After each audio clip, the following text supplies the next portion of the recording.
En les 30 glorieuses, les Bleus ont gagné hier l'Euro en Allemagne, succès après prolongation contre le Danemark, 33-31. En un mois, donc l'équipe de France vient de rafler ce titre continental. Donc, après le titre mondial, chez les dames, cette permanence de l'excellence est une constante au très haut niveau depuis 32 ans. La date de naissance. On avait mis quelques petites choses, voilà, des petites unes de l'équipe. Je ne sais pas si vous les retrouvez. Voilà, il y a eu la une. Enfin, ne vous inquiétez pas, en régie, l'émission a déjà commencé. Voilà, encore et encore, c'est aujourd'hui. Magnifique. Un mois avant, bis repetita, ce sont les filles qui gagnent, c'est le monde.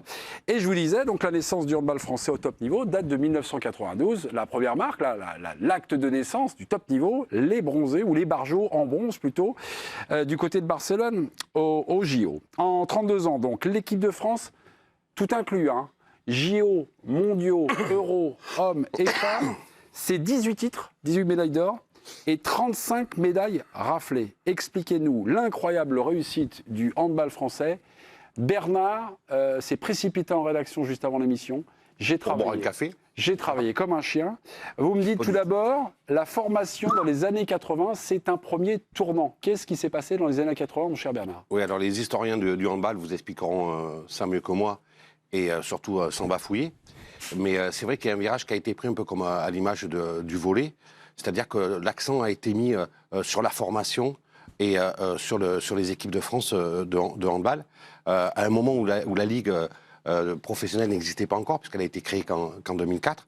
Donc le talent existait, mais on ne travaillait pas assez, on s'est mis à travailler et axer le travail sur la performance des équipes de France, et ce qui a permis d'enclencher, parce qu'on a aussi une concordance de temps, il n'y a pas que la formation, il y a aussi la génération 66-67, des Vols, des Latou, des Laurent Meunier, qui a émergé, qui a permis au handball français de prendre son envol.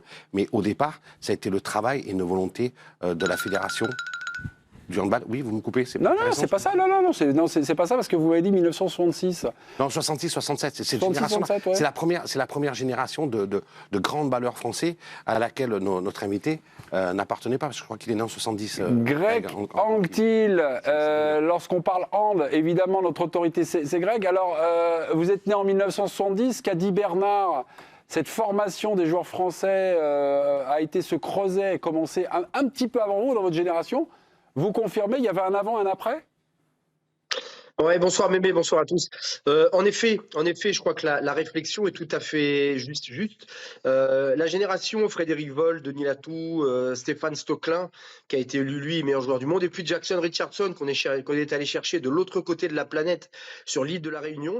Voilà, ça a été vraiment un projet de notre fédération de dire à un moment donné, voilà, on a la possibilité en France d'avoir des joueurs de handball, on va en faire des athlètes, on va donner les clés à un certain Daniel Constantini, à qui on va lui donner des moyens, surtout parce que c'est facile de donner des joueurs, mais il faut aussi donner des moyens. Et Daniel Constantini a fait un boulot colossal, que ce soit avec l'équipe de France, mais aussi en relation avec tous les clubs français, de manière à ce que de joueurs amateurs, on en fasse des professionnels. Ça a bien commencé avec la génération Stéphane Stocklin, les 66-67, et puis derrière sont venus se greffer à tout ça des joueurs un peu plus jeunes, et puis l'histoire continue jusqu'à encore hier. Ça, c'est la formation, c'est ce qui s'est passé dans le hand français. Bernard a tellement bossé qu'il a pris un peu de hauteur. Vous me dites aussi, il y a un truc géopolitique qui se passe au même moment, à peu près. Expliquez-nous, Bernard. Ah oui, parce qu'au moment où le handball français, qui était un peu catalogué comme un sport de préau, vulgairement, s'est développé, on a eu un cataclysme, un séisme politique en Europe, avec l'effondrement du bloc de l'Est, et des nations qui étaient majeures, comme l'URSS, la Tchécoslovaquie, les Roumains, la Yougoslavie. les Roumains. Non, mais la Roumanie n'a pas disparu, si je peux me permettre. Mais l'URSS a disparu, la Tchécoslovaquie a disparu, et la Yougoslavie a disparu. C'était quand même trois nations fortes. On l'a oublié parce que c'est vrai que ça s'est un peu déplacé vers le nord. Nous, notre génération d'aujourd'hui, c'est les Danois, c'est les Suédois, etc., etc. Les Islandais. Donc c'était une Europe du Nord très forte. C'est une Europe du Nord très forte en matière d'handball. Mais à l'époque, c'était un pays de l'Est. Aujourd'hui, tu parles de la Tchécoslovaquie, ça fait sourire tout le monde. Mais à l'époque, à ce moment-là, avant l'effondrement du mur de Berlin, la Tchécoslovaquie, c'était une nation qui comptait sur l'échiquier du handball mondial. La visite aujourd'hui d'un champion d'Europe tout frais, tout moulu, Ludovic Fabregas, a fait une petite visite sur ce plateau, du côté de l'équipe de choc. Alors pourquoi ça gagne? C'était une question de Bertrand Latour.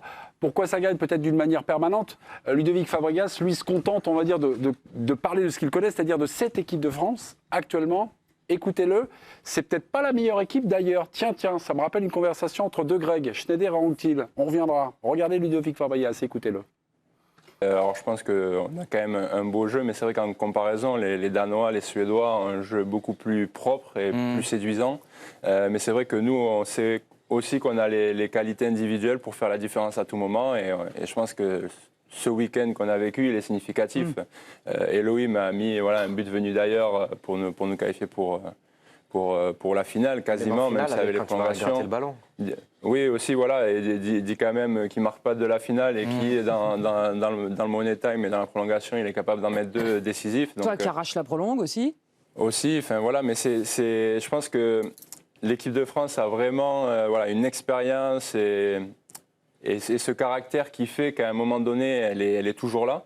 Alors on y arrive. Et là, Greg, vous êtes, on va dire, un peu dans l'inconnu sur ce thème-là parce que vous ne voulez pas trop rationaliser. Vous vous dites finalement les victoires qui s'empilent comme ça, c'est lié, on va dire, à des phénomènes j'ai toujours, de phénomènes, quoi. Oui, j'ai toujours du mal, moi, en fait, à imputer un système, parce que ça dépossède, enfin, moi, c'est toujours ce que j'ai pensé, ça dépossède le joueur de ses succès. Je me souviens, par exemple, quand ils sont champions du monde au Qatar. Ça va de pair. Non, mais par exemple, quand ils sont champions du monde au Qatar, c'est 2 joueurs. L'équipe de France champion du monde au Qatar, c'est 2 joueurs. Karabatic et Omeyer. Ouais. Et Omeyer qui a pavé les succès. Donc j'ai un peu du mal, parce qu'à chaque fois, ils ont trouvé... Hier, par exemple, ils mettent quand même sur le même terrain de hand, dans la même équipe.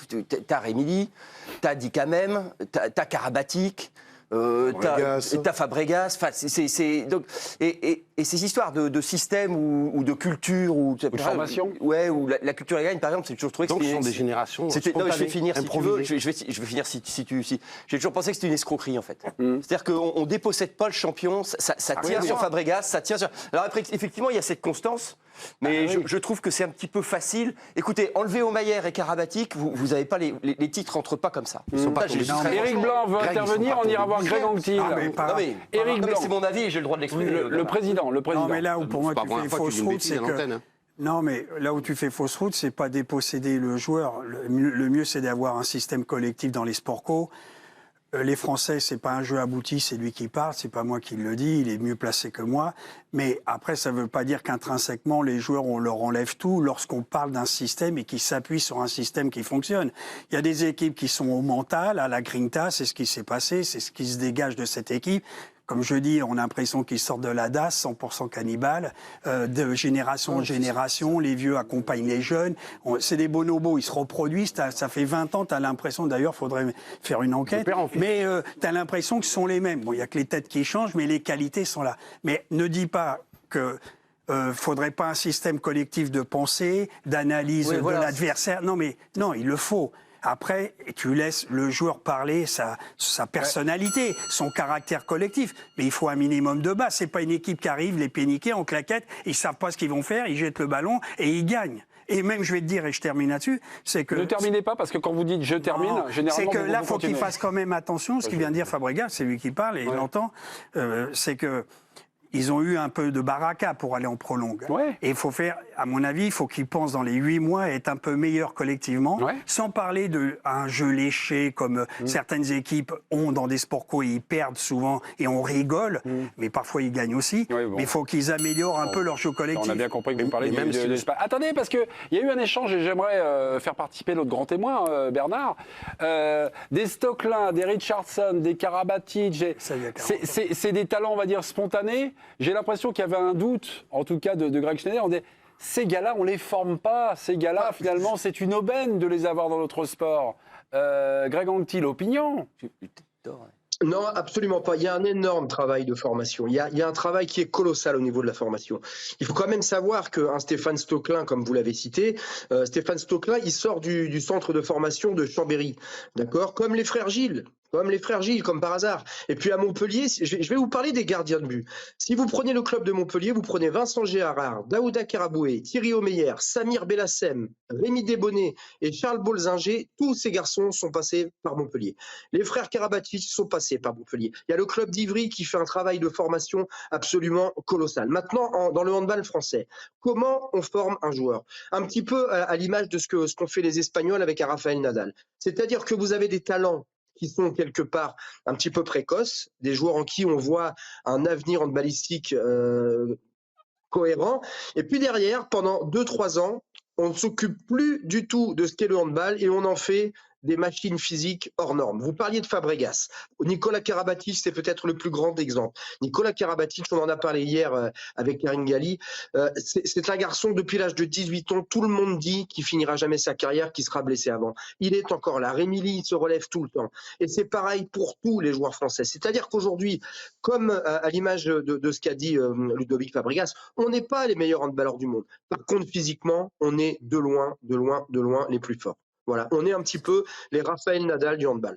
Ok, donc les meilleurs athlètes. C'est Oui, un peu Bernard. toute proportion gardée. Tu prends Zinedine Zidane au football, s'il n'avait pas été formé, il n'aurait jamais été capable de finir un match. Ouais. Je veux dire, et l'un n'enlève pas l'autre. Le travail ne va pas à l'encontre du talent, c'est l'addition des deux. Okay. C'est-à-dire la formation, le développement qui permettent d'amener les joueurs à la quintessence de leur talent. Et là où je ne suis pas d'accord non plus avec Greg, et après je me tais, promis, j'arrête de bafouiller, c'est que la culture de la gagne, particulièrement au handball français, c'est vraiment quelque chose de prégnant. Parce que des générations qui arrivent, des jeunes, ils ne veulent pas être ceux qui vont devenir les losers du handball français. On en parlera dans Donc c'est l'émulation vers le haut. On en parlera dans quelques minutes avec Fred Verdier. Voilà, merci beaucoup. Pierre Clément, bah oui, chacun. Mais Grégory Schneider, tout est du hasard, tout est improvisé. Ils font rien. La culture, ils veulent pas être. Par exemple, je viens d'entendre un truc. Ils veulent pas être ceux, mais les Suédois veulent pas perdre un match non plus. Les Danois veulent pas perdre un match non plus. La culture de la gagne, je trouve que c'est une espèce de truc magique. On en parlera dans quelques minutes. Va un peu plus souvent dans les clubs, tu verras comment ça. On en parlera dans quelques minutes avec Fred Verdier. Merci les gars, je pense qu'ils ont compris, je pense que ça infuse. Pierre Clément est là. Pierre Clément, moi je vous ai donné un petit truc aussi. Est-ce que vous avez un exemple pour expliquer, ou quelque chose, une donnée, un critère pour expliquer que le handball français, hommes et femmes, gagne et continue de gagner? Alors déjà sur le plan physique, il faut dire que la France, on est quand même à un carrefour de génétique hyper avantageuse, puisqu'on a l'Afrique, les Celtes, les Vikings, on a plein de peuples quand même assez costauds qui se mélangent chez nous. Les Antilles et la Réunion. Et bien sûr, mais qui viennent aussi Oui. d'Afrique à la base. Mais et on a quand même, enfin je suis bien placée pour le dire, on a quand même une population qui est grande et avec des jeunes de plus en plus grands. C'est un vrai avantage dans le handball. Après, plus que de culture de la gagne, moi quand je regarde un peu l'histoire du handball et le résultat, j'ai plutôt envie de parler d'intelligence collective en fait, parce que à l'origine du développement du handball en France, il y a 4 profs de sport, tu l'as dit tout à l'heure, Bernard, c'est vraiment un sport qui a été développé à l'école et c'est comme ça aussi que les enfants ils entrent en contact avec ce sport. Mais il n'y a pas de hasard. Quand un sport il développe des belles valeurs comme celle du handball, des valeurs de simplicité, d'humilité, etc., c'est qu'à l'origine, les gens qui ont mis en place les structures avaient une intelligence collective et avaient envie d'être dans une exigence assez simple. Et moi, je vais juste terminer avec un exemple, c'est Alison Pinault qui me raconte qu'il a aussi raconté dans la presse évidemment, que quand elle avait 12 ans, un entraîneur de hand la voit, elle était douée dans absolument tous les sports. Tous, le tennis, le foot, elle était forte dans tous les sports. Il la voit, il voit ses mains et il lui dit « T'as des mains immenses, il faut que tu fasses du hand ». Et c'est un bon exemple parce qu'aujourd'hui, tu prends un jeune qui fait du foot, quelqu'un l'approche et lui dit « T'as un don, il faut que tu fasses du foot, t'as quelque chose ». On a forcément le doute de savoir s'il ne voit pas $1 au-dessus de la tête du gamin et s'il n'est pas en train d'essayer de lui mettre le grappin dessus pour le vendre et pour se faire de l'argent. Là, à aucun moment dans l'histoire de Alison, tu vas te dire, cet entraîneur-là, il voit de l'argent derrière. Ouais, non. Il se dit, elle va être forte. Elle va réussir, elle va devenir une grande championne parce qu'elle a un potentiel et donc il y a quelque chose de beaucoup plus sain, c'est le revers de la médaille. Tu postes un truc sur une équipe de hand, par exemple les équipes pro de hand qui postent des trucs sur Twitter ou Instagram, il y a 4 likes. Tu te dis mon Dieu mais c'est la catastrophe, t'as l'impression que ça prend pas. Ils vont cacher. Et bah exactement. Le revers de la médaille positif, c'est que en fait t'as pas la malédiction de l'argent qui gâche tout et qui te détourne de la performance. Sur la mentalité, sur la formation. Je vais aller voir Greg Anquetil, on va faire un truc inouï. Je pense, j'ai le souvenir que vous m'aviez raconté ça un jour. Si je vous dis Nicolas Karabatic, mais avant son parcours chez les pros, il était entraîné par son entraîneur de papa. Et son papa lui mettait des challenges différents entre la première période et la deuxième période. Je ne livre pas l'anecdote, je pense qu'on s'est compris. Racontez-la nous, s'il vous plaît, pour nos téléspectateurs. Oui, alors Nicolas, chez les tout-petits, quand il avait 13-14 ans, sur les 2 mi-temps, une fois qu'il avait mis 10 buts en première mi-temps, son père, qui le manageait au club de Frontignan, près de Montpellier, prenait Nicolas à part et lui disait, voilà, Nicolas, tu as mis 10 buts, à partir de maintenant, je t'interdis de tirer. Par contre, je veux que tu me fasses marquer des buts au reste de l'équipe. Voilà, tu vas défendre fort, récupérer des ballons et faire marquer les buts aux autres. C'est-à-dire que ça dépasse tout simplement le cadre du gamin qu'on envoie jouer avec les copains. Il y avait déjà chez Nicolas une envie de formation et d'aller toucher l'excellence par le biais du père de Branco, Branco Karabatic, qui a formé, comme je l'ai cité tout à l'heure, quasiment tous les gardiens de Montpellier. Donc déjà, c'est une belle anecdote quand même. Je t'interdis de marquer, maintenant tu vas faire des passes pour développer, on va dire, tes qualités. Tous ces parents parce qu'il y a tellement de handballeurs pro aujourd'hui qui ont des parents, et les mères comprises, qui sont des anciens handballeurs pro. Rien que en regardant le match de ce week-end, t'as Prandi, t'as Rémi, t'as Karabatic, t'en as plein. C'est des dynasties en fait, de handballeurs qui se transmettent aussi un truc hyper fort, quoi. Mais ce discours-là, tu pourrais pas l'entendre en foot. C'est terrible. C'est intelligent. Des entraîneurs disent ça sert à rien comme au rugby, tu traverses le terrain tout seul. Ouais. Maintenant, il faut que les jours, tu vas pas vampiriser tous les ballons.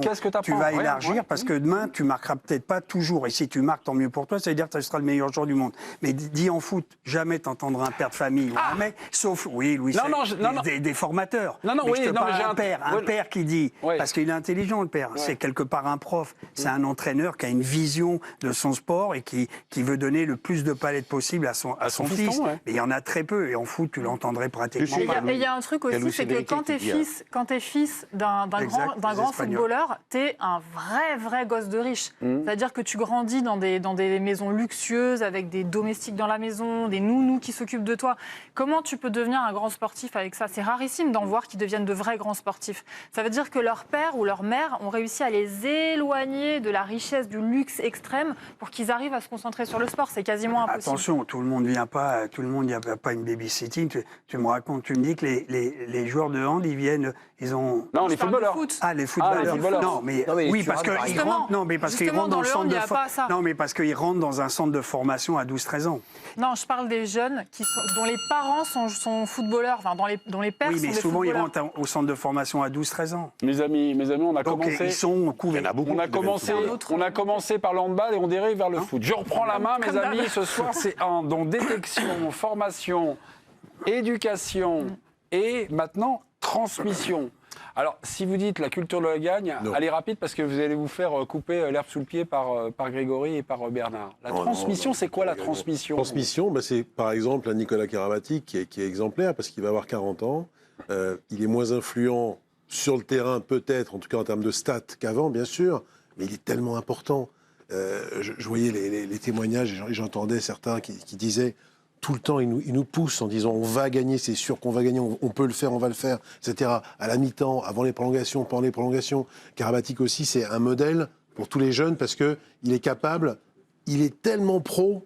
Il laisse rien au hasard, je veux dire, tout. C'est vraiment un truc, il pèse tout, il fait attention à tout. C'est pour ça aussi qu'il a une longévité. Et ce qui était marrant, je voyais par exemple le plateau de beIN Sport hier avec quand même deux légendes. Narcisse. Daniel Narcisse, Thierry Omeyer, qu'on connaît bien. Ouais. Et il y avait Elohim Prandi qui était là à dire, nous on est là pour faire oublier les anciens, quoi. On veut les balayer. Ouais. Et au lieu de prendre les choses mal ou quoi que ce soit, ça les faisait marrer, ils étaient contents. Ouais. Et à l'intérieur aussi, c'est comme ça. Et depuis plusieurs générations déjà. C'est-à-dire qu'on a des gars qui sont à la fois très bons, des très bons joueurs. On pourrait dire ils sont rassasiés, ils ont gagné 1 fois, 2 fois, 7 fois. Mais en fait, ils sont jamais rassasiés. Et c'est des chiens. On le voit même sur le terrain, quand ils sont là, quand ils sont distancés, menés, quand ça se passe pas bien. On voit bien que il n'a jamais l'affaire, en fait. C'est vraiment des clébards. Ils sont tout le temps à refuser l'inéluctable. Ça, c'est pas Eric, après, on ira voir. Oui, mais c'est particulièrement exacerbé dans le handball. Non, je trouve pas. Parce qu'on ne le voit jamais, complètement baissé. On les voit essayer, mais eux, ils réussissent souvent. C'est propre à tous les sports. Au basket aussi, j'ai cette impression-là. En foot. Ah bon, tu vois France 98, tu veux dire, quand ils sont allés à l'Euro 2000, tu dis, ils sont rassasiés, ils vont arrêter, ils n'ont pas envie, machin. 2002, ils sont rassasiés, tu les sens pas bien. Ah bah oui, mais ça reste un exemple. C'était pas la même culture, c'était pas la même génération. Voilà, donc comme quoi, c'est pas tout le temps. On va voir Greg Anquetil. Greg, vous faisiez partie de l'équipe de France. Vous avez été nouveau, après vous avez été ancien. Sur la transmission, sur l'accueil, est-ce qu'il y a quelque chose à votre époque qui était installé ou qui s'est installé après vous, Greg? Alors, moi, quand je suis arrivé au même poste que moi, il y avait un joueur qui s'appelle toujours d'ailleurs Thierry Perreux, qui est aujourd'hui responsable du centre de formation du Paris Saint-Germain, qui était, je le considérais un peu comme, voilà, comme ma référence à moi. Et je suis arrivé comme le petit jeune, lui prenait un peu d'âge. Et la manière dont il m'a accueilli, la manière dont il m'a aidé à m'installer avec les Barjots, et croyez-moi, c'était pas toujours facile de s'installer avec les Barjots, hein, et ça m'a coûté des coupes de cheveux et bien pire. Lui m'a aidé, c'est-à-dire qu'il m'a quelque part un petit peu parrainé, il m'a emmené il m'a montré un petit peu le fonctionnement. Enfin, et moi, quand j'ai stoppé ma carrière, que j'ai vu arriver derrière des joueurs comme Luc Abalo et d'autres encore qui sont devenus des superstars du handball mondial, j'ai tout de suite senti et reconnu cette espèce de respect. C'est-à-dire que ce que vous dites est vrai. Dans ces cas-là, on veut tuer la génération d'avant, on veut faire mieux que la génération d'avant, mais toujours avec le respect. Toujours avec le respect, mais là, on est là, ça gagne et tout ça. Il n'y a pas des moments, on va dire, un peu terribles, un peu délicats, un peu houleux entre les champions. On est quand même dans un vestiaire, il y a de la testostérone, il y a des gens, et des femmes comme les hommes, qui ne veulent pas lâcher le beefsteak, comme dirait Eric Blanc, tiens. Ouais, vous avez raison, mais regardez ce qui s'est passé sur ce dernier championnat d'Europe. Regardez le comportement qu'a eu Elohim Prandi. Elohim Prandi, c'était un petit peu le joueur qui attendait son heure. Voilà, on sait que tout le monde connaissait ses qualités, puis Elohim, il rentrait un petit peu de temps en temps, pas toujours titulaire, il a raté des compétitions. Et puis à un moment donné, il y a Timothée Nguessan qui malheureusement se plante un peu au début. On fait appel à lui, et là, il a la possibilité, il a un match pour montrer à Guillaume Gilles que voilà, moi, mon pote d'à côté, je vais le tuer. Aujourd'hui, c'est moi. Je vais devenir l'arrière-gauche de l'équipe de France. Nico Karabatic, il arrête dans 2 mois. Voilà, le futur, c'est moi. Je vais balayer tout le monde et je vais prendre la place. Et c'est ce qui s'est passé. Et il l'a fait avec beaucoup de classe et beaucoup de talent. Et c'est ce que je dis. Aujourd'hui, il y a d'autres jeunes joueurs qui vont arriver. Regardez le comportement de Bellassem. Bellassem, personne ne l'a vu arriver. Et aujourd'hui, en l'espace de quoi de quelques entraînements et 3 matchs, il a réussi à se glisser dans la peau d'un international complet. Et ça, c'est-à-dire que ça veut dire que le reste du groupe, à un moment donné, va faire tout pour qu'en très peu de temps, il faut comprendre ce qu'est l'équipe nationale, il faut comprendre ce qu'est le handball. Le handball n'est pas gratuit, hein. Un jeune joueur qui arrive et qui roule un peu sa caisse, il va prendre tout de suite des tartes et il va rentrer chez lui. Ouais. Non, parce qu'on a parlé de son nom, Costantini, mais il ne faut pas oublier Onesta, Ouais. le citer, incontournable dans la réflexion de la fabrication des champions et du hand, sa vision, les clubs, la Fédé, avec Bana, le directeur technique qui est national. maintenant le patron. Ouais, mais le c'est président. très important. Bon, le président, je ne sais plus, moi, c'est aujourd'hui, c'est Delplanque, mais il y a eu peut-être... C'est Philippe Banard. C'était Oui, Amiel mais avant. en Amiel. 2010-11. Amiel avant Oui, Delplanque. il y avait Delplanque, mais enfin, le président de la Fédé. Mais ces 3 hommes sont incontournables de la réussite du hand, même si aujourd'hui, c'est une fabrique à champions, c'est une évidence. Moi, j'aurais une question à lui poser. À Greg. Oui. Eh ben, il est encore là. C'est, Vas-y. bon, ultra favori pour les JO, mais doivent-ils quand même réfléchir à peaufiner un peu leur jeu collectif, ou ils restent un peu sur ce que j'ai entendu, tout le monde a parlé, la grinta, ça viendra d'un bras, d'une accélération, d'une agressivité, d'une perte de balle, d'un pressing, de la défense du gardien, où il faut quand même se poser la question, les autres seront revanchards, d'améliorer un peu ce qui a peut-être pas fonctionné. Ce fameux jeu, on entend parler, moi c'est vous les champions. Vous dites que les Suédois jouent mieux, les Espagnols ont moins de physique aujourd'hui, mais je pense pas qu'ils reviendront dans la course. Il y a le Danemark, l'Islande. Je pose la question. Greg Anquetil, elle était un peu longue, mais Alors, je pense qu'il a pigé. Ouais. Oui, il faut savoir une chose quand même, c'est que les Jeux Olympiques, ça va se jouer différemment. Pourquoi? Pour la bonne et simple raison, c'est que vous aurez des matchs creux aux Jeux Olympiques. C'est-à-dire il y aura des équipes de tous les continents et il y aura la possibilité de faire des impasses. Ça veut dire que certaines équipes pourront se reposer, à la différence d'un championnat d'Europe où c'est un match tous les 2 jours que contre des équipes qui sont capables de battre tout le monde. Donc ça, il va falloir y penser. Maintenant, entre vous et moi, franchement, ça fait tellement longtemps qu'au niveau du handball, on n'est pas forcément meilleur que les autres. Moi, je vois pas comment en 4 mois, on va modifier notre jeu et devenir meilleur que les Danois et les Suédois, hein. Moi, j'y crois pas. Ce qui est sûr, c'est que connaissant mes petits Français, les Nico Karabatic et les autres, surtout Nico Karabatic, parce que ce sera sa dernière, ils vont se préparer comme jamais. C'est-à-dire que là, vous allez tomber contre des terminators de l'entraînement. Ils vont se préparer comme des fous.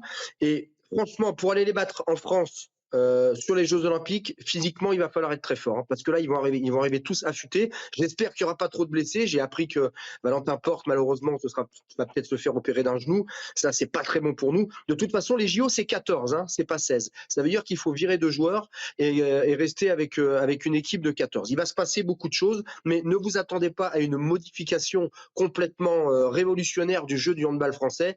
On continuera à aller à la guerre, on continuera à être plus fort physiquement et on sera peut-être encore plus fort parce que, comme je vous l'ai dit, ils vont se préparer comme jamais.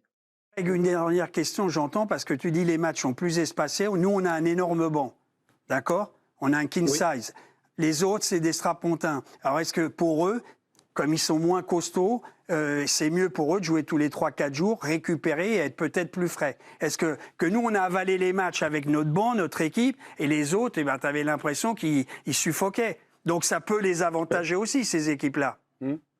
Sur ce que je t'entends. Hein. Oui, regarde les deux prolongations qu'on a jouées, contre la Suède et contre le Danemark. C'est-à-dire qu'on galère tout le match à chaque fois pour les amener en prolongation. D'accord? On a l'impression que ces joueurs-là sont paramétrés pour jouer 60 minutes. À la 60e minute, quand je regarde le regard à la fois des Suédois et à la fois des Danois, je me dis, ils sont pas au mieux. Ils sont pas au mieux, pourquoi? Parce que les Français sont capables, eux encore, d'enchaîner 2 prolongations et les pénaltys, alors que je suis pas sûr que les autres, physiquement, avec la quinzaine de l'Euro, soient capables d'aller plus loin. C'est tout simplement ça. C'est-à-dire, attendez-vous, pour les Jeux Olympiques, à ce qu'on impose un combat physique à toutes les équipes qui le mériteront. Je vais pas vous demander d'aller se battre contre les petits pays, ça sert à rien, on le gagnera quand même au talent. Mais du moment où on va croiser les grosses nations mondiales, alors à ce moment-là, de nouveau, on va aller à la guerre, et pour nous battre, il va falloir tout simplement physiquement être plus fort. À toi, Sarah O'Connor. C'est trop sympa. Et laissez parler Sarah O'Connor, bande de Terminator. Je voulais juste dire un truc sur la confiance, parce que honnêtement, ce qu'ils ont fait contre la Suède et contre le Danemark, moi, ça m'a fait penser au Real en Ligue des Champions la saison dernière, où tu te dis, tu rentres dans la tête de l'adversaire et de tous les adversaires de la planète, en fait. Quand tu vois une équipe qui retourne les matchs comme ça, qui gagne au buzzer avec en plus des gestes qui paraissent venus de l'espace, ça rentre dans ta tête et tu dis, mais en fait, ces gars-là, ils sont capables de faire des dingueries. Et il y a un vrai... Ce qu'on a vu de la confiance d'Elohim au moment où il va faire son geste, et de Karabatic qui est sur le banc et qui dit aux copains à côté « je sais qu'il va le mettre », ça veut dire que cette confiance-là, elle irradie, elle est partagée. Ils savent, eux, qu'ils sont capables de tout, et c'est un énorme avantage. Mais rien à voir, Sarah O'Connor, avec la culture de la galère. Mes amis, c'est déjà la fin ou on n'a pas une question d'un téléspectateur? Si, bien sûr. C'est Gif César, 45 000 sur l'équipe Connect, qui pose une question à Greg. Serait-ce un échec de ne pas remporter les 2 médailles d'or aux JO de Paris, hommes et femmes?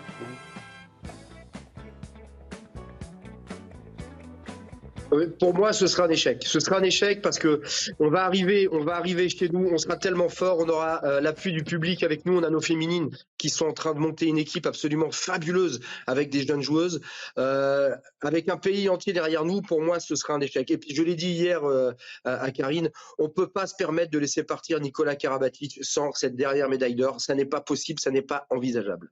Moi, la dernière question que j'ai envie de vous poser, c'est est-ce qu'il faut vraiment les jouer, ces matchs? Parce que finalement, j'ai l'impression qu'on a déjà... Non, mais franchement, attention, on commence à voir un peu le melon. Greg, on vous embrasse. On se retrouve évidemment un peu plus tard sur la chaîne L'Équipe. On vous embrasse. Merci en tout cas de votre patience, de votre pédagogie. Dans quelques minutes, il se passe toujours des choses à l'Olympique de Marseille. Klaus est sur le marché. Longoria, un joueur